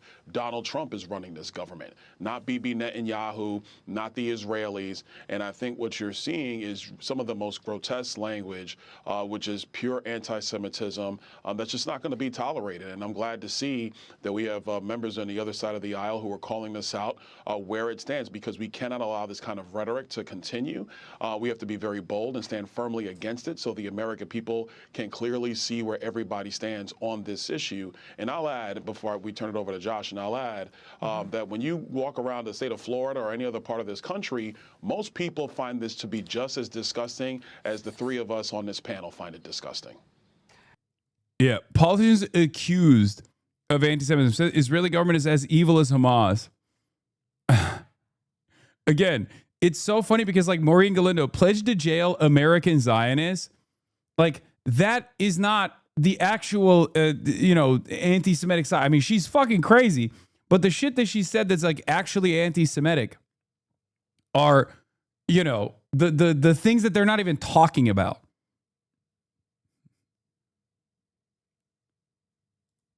Well, that's an interesting point, Congressman. Congressman Gottheimer, what's your response to that, first of all? I mean, just to kind of unify around this issue. I totally agree with what Byron just said, and I appreciate that, because there is zero place in our politics for this kind of hatred. And whether it's anti-American, anti-Semitic, or frankly, against any group, it should be unacceptable. Yeah, except for Muslims, because Josh Gottheimer himself has said Islamophobic shit literally in Congress around Muslim congresspersons, as a matter of fact. In our country and in our politics. But what you're seeing right now is this rise of hatred on the far left and the far right. Hatred against the beautiful state of Israel, which is my emotional support apartheid state that's doing a genocide. And if you actually say anything about it, I am a Jewish man after all. Okay, if you say something about Israel, then all of a sudden I'm going to say this is anti-Semitic. How dare you? This kind of conversation is so ridiculous. Like, imagine fucking saying this about any other country. Oh my God, I can't believe you're shitting on Saudi Arabia. How can you do that? I'm Muslim. That's really fucked up. Oh, you recognize the Armenian genocide? Well, I'm a Muslim Turk and you're being Turkophobic. You're being Islamophobic. Fucking ridiculous. Everyone would laugh you out of every fucking room. But of course, because Israel has tremendous amounts of clout in Congress and a multi-million-dollar sophisticated influence peddling operation and a lobbying arm, you can say this kind of shit and people have to take you seriously. Okay? Ridiculous.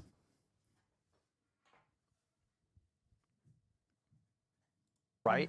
You've got streamers like Hasan Piker and Candace Owens who promote it, who encourage it, as Byron said, who push it out online and spew such hatred, like Hasan Piker calling Jews pig dogs, and you've got Candace Owens questioning whether the Holocaust ever occurred. She's a denier, right? Things like that are so disgusting. And then, of course, it's not a thing that took place, okay? This is also another fucking annoying thing where we play this like game of telephone where they're like, Hasan Piker called Jews pig dogs. First of all, no, I didn't. Okay, the clip that you're referencing is me yelling at someone who's like defending Israel's violence, and I'm saying you're a bloodthirsty pig dog. You decided that person is Jewish, for the record. Okay, and secondly, no one even fucking knew, myself included, that this was like supposed to be anti-Semitic. The only instance where I've ever fucking heard this term being used, is red alert when they go capitalist pig dog. Okay. Fucking ridiculous. It's like not even a real point of contention. People don't even bring this shit up. You had this candidate just this week in Texas, right? This Democratic candidate who said, "Why did you get banned for that then? What the fuck? Wait, what? No, I didn't. I didn't get banned for that. What are you talking about? That's not a thing that happened."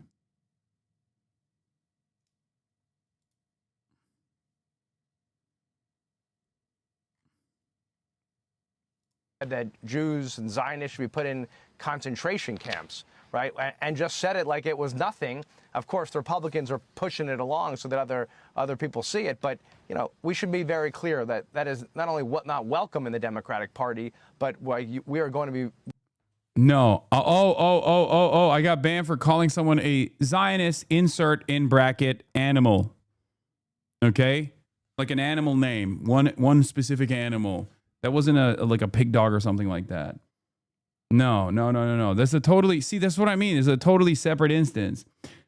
The ADL, you were banned. You streamed on YouTube after the ban. No, that's not. Why are you explaining to me what I got fucking banned for? You idiot.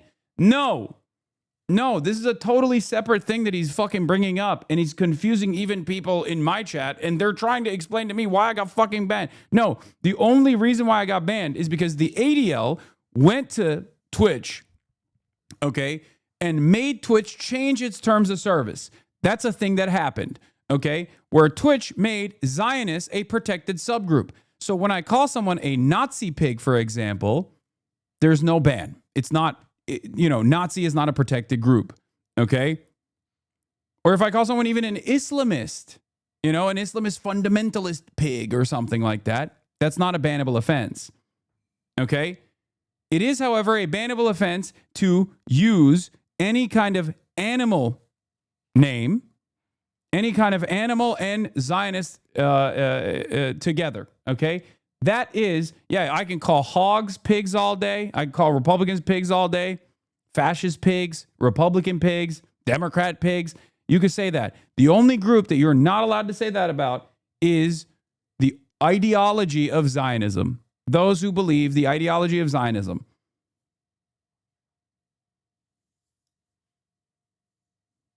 That's it. And that is because the ADL changed the rules on Twitch. That is the reason why I got banned. For no other reason. I think the Gottheimer thing is come on, when you say Orthodox Jewish Israeli settlers animal name. No, no. The Orthodox the Orthodox settlers one was me saying me using the term inbred. We're going to say anyway, none of this fucking matters, okay? The reason why they're doing it is not because of that. The reason why they're doing this is because I'm fucking anti-Israel, and that's it. And not only am I anti-Israel, but also mainstream media actually fucking gives me the time of day, despite my anti-Zionist position. And that is what's so fucking frustrating, okay? That's it. That's the real problem. If I was pro-Israel and I was saying whatever kind of fucking heinous shit they claim that I'm saying, they wouldn't have an issue with that at all. They don't have an issue with Randy Fine, for example. Speak at the top of our lungs and say, get out, you're not welcome here, you're not part of this party or this country. Look, not to go all Leo Tolstoy on both of you, but when you... Yeah, I wonder who's closer between Josh Gottheimer being unlimited support for Israel and even fucking Maureen Galindo, who is objectively anti-Semitic and has said anti-Semitic shit, but is anti-Israel. Who is closer to the average Democrat voter at this point? That's what's so funny about this conversation is that, like, look, I don't agree with Maureen Galindo, but the fact that she is anti-Israel, regardless of how fucking unhinged she is, puts her in a closer attitude to the average Democrat than fucking Josh Gottheimer, who's like maximum support to the state of Israel. That's just literally, objectively the truth. So, my argument always is, if you don't want people like Maureen Galindo to gain any sort of prominence whatsoever, then run actual fucking anti-Zionists. But the party only runs pro-Israel people. So, of course, sometimes people who run against the pro-Israel people gain a lot of fucking prominence from the audience who find themselves making a difficult decision. Maybe they don't find it as difficult, as a matter of fact, because they go, well, what am I supposed to do? I'm going to fucking vote for the anti-Israel candidate. It's that simple. It's that fucking simple. And your Facebook commenters are literally on board with her message.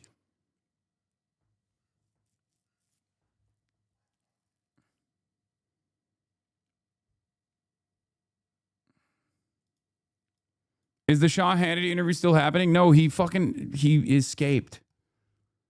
He pushed it back. Yeah, every day that gas becomes more and more expensive, every day that we rip apart the strategic reserves that we have is a day where people absolutely fucking associate Israel with that price increase and get more frustrated at Israel. Tolerate hate and wickedness in your party and any party. You yield this sometimes. And we watched Kamala Harris either write in her book and then say it on camera. Look, couldn't pick Josh Shapiro, who's the governor of Pennsylvania, because he's... Okay, I don't give a shit about this. Josh Gottheimer is a bitch. And a far more malign influence in American politics than anything I could have ever done. Turning now, strong pushback on Capitol Hill. All right, let's talk about, speaking of gas, I find it fascinating that Fox News would post a story like this. What is this? A Georgia handyman swapped his car for a pink Barbie car toy to beat rising gas prices Mali Hightower pulled a broken Power Wheels dream camper out of the trash and installed a small gas engine from a power washer to give him an alternative to speed around town instead of his usual mode of transportation. His 1996 Mercedes-Benz convertible typically costs about $90 to fill. The tiny pink vehicle tops out around 35 miles per hour and is now turning heads everywhere as he goes. Everywhere he goes is America's search for cheaper ways to get around. You know what's funny? This guy is still supporting Trump. That's what's so funny about it. I'm willing to bet this guy's going to be like, yeah, you know, I did this thing and I still love my president and I feel patriotic driving around in my Barbie dream car.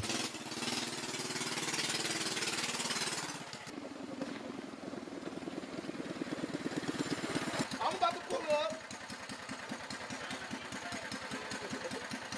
Gas is getting too high, so I got to do what I can. I can't do the my regular cars. I got to do my little mini cars. So if I can get $1 on pump 6, that'll be great.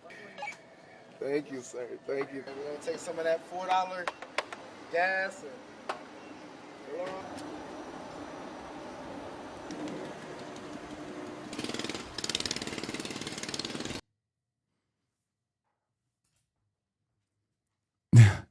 By the way, we are literally subjecting ourselves to Cuba conditions right now. Once again, because of Israel. That right there is literally ingenuity. It's wonderful. It's brilliant. Love it. Also, that's what people in Cuba have to do, right?